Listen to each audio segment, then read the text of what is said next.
یہ تو عبد الباری ہے، یہ تو اچھا بچہ ہے، یہ دعائیں سیکھتا ہے، اچھی باتیں بتاتا ہے۔ یہ تو عبد الباری ہے، یہ تو اچھا بچہ ہے، یہ دعائیں سیکھتا ہے، اچھی باتیں بتاتا ہے۔ آؤ سیکھے عبد الباری کے سنگ۔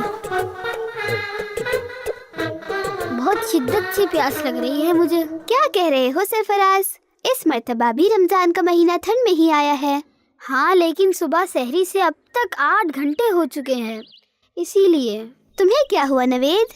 اس قدر منہ بنائے ہو جیسے مہینوں سے تمہیں بھوکا پیاسا رکھا گیا ہو۔ مت پوچھو عبد الباری، دراصل میں سحری میں لیٹ اٹھا اور بس کچھ تھوڑا سا کھا کر ہی سحری کیا، اسی وجہ سے مجھے تو بہت بھوک لگی ہے۔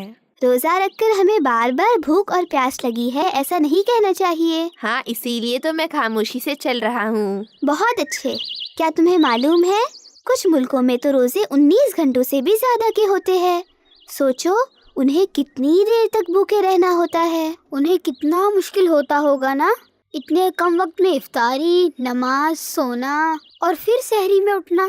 اور یہاں تو مجھے ابھی سے پیاس لگ گئی۔ سرفراز، او ہاں، میں اب نہیں کہوں گا پیاس لگی ہے۔ وہ دیکھو تو، آؤ یہاں آؤ تو ذرا۔ کیا ہوا؟ آنا ہی ہوگا کیا؟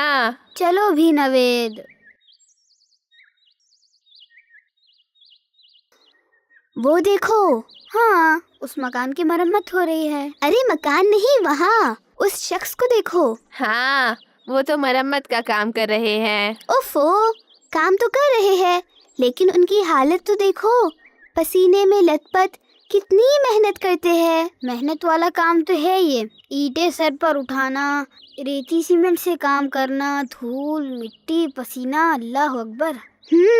میں یہی دکھانا چاہ رہا تھا تمہیں کہ کتنے ہی لوگ کس طرح روزہ رکھ کر دن بھر صبح سے شام تک کام کاج میں لگے رہتے ہیں، حلال رزق کے لیے محنت اور مشقت کرتے ہیں، اور ان میں سے کئی لوگ تو اپنے کام میں رہتے ہوئے ہی یا گھر لوٹتے وقت راستے میں ہی افطاری کرتے ہیں، وہ بھی پانی کھجور وغیرہ سے بس۔ ہاں کیسا ہے نا، بیچارے اپنے گھر والوں کے ساتھ افطاری نہیں کر پاتے۔ اتنا تھک ہار کر تراویح بھی جاتے ہیں اور پھر صبح جلد اٹھ کر سحری بھی، اور ایسے ہی روزانہ چلتا رہتا ہے۔ ہماری طرح آرام کا وقت، سونے، اچھا کھانا، افطاری سحری بھی نہیں ملتا۔ وہ دیکھو، دیکھ رہے ہو چاچا کو؟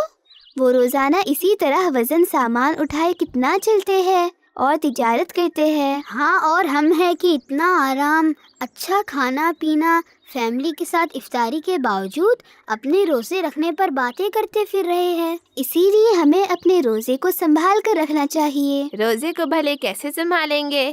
روزہ ہم نے اللہ کے لیے رکھے ہیں، سو اس کی بھوک کی شدت، پیاس وغیرہ ہمارے اور اللہ کے درمیان ہی رہے، تاکہ اللہ ہم سے راضی ہو اور آخرت کے لیے ان روزوں کا اجر بچا رہے۔ تو اس طرح سنبھالے ہم اپنے روزوں کو۔ عبد الباری، گھر قریب آنے والا ہے، تم نے بولے تھے کہ آج ہم افطاری کی دعا ریوائز کریں گے۔ ہاں، ویسے تم لوگوں کو یاد تھی نا دعا؟ پچھلے سال 30 دنوں تک پڑھتے رہے روزانہ۔ ہاں لیکن پھر سے دوہرا لیتے ہیں نا، تاکہ کوئی غلطی نہ رہ جائے۔ افطاری کے وقت جیسے ہی ہم افطاری شروع کر لیں تب اس دعا کو پڑھے، ذهب الظمأ وابتلت العروق وثبت الاجر انشاء اللہ۔ معنی بھی تو بتاؤ بھائی۔ پیاس بجھ گئی، رگیں تر ہو گئی، اور اللہ نے چاہا تو اجر بھی ملے گا۔ میرے پڑوسی یعقوب تو دوسری دعا بھی پڑھتے ہیں۔ اللہم لک صمت وعلی رزقک افطرت، یہ والی دعا نا؟ ہاں مجھے بھی آتی ہے۔ اس کے کیا معنی ہیں عبد الباری؟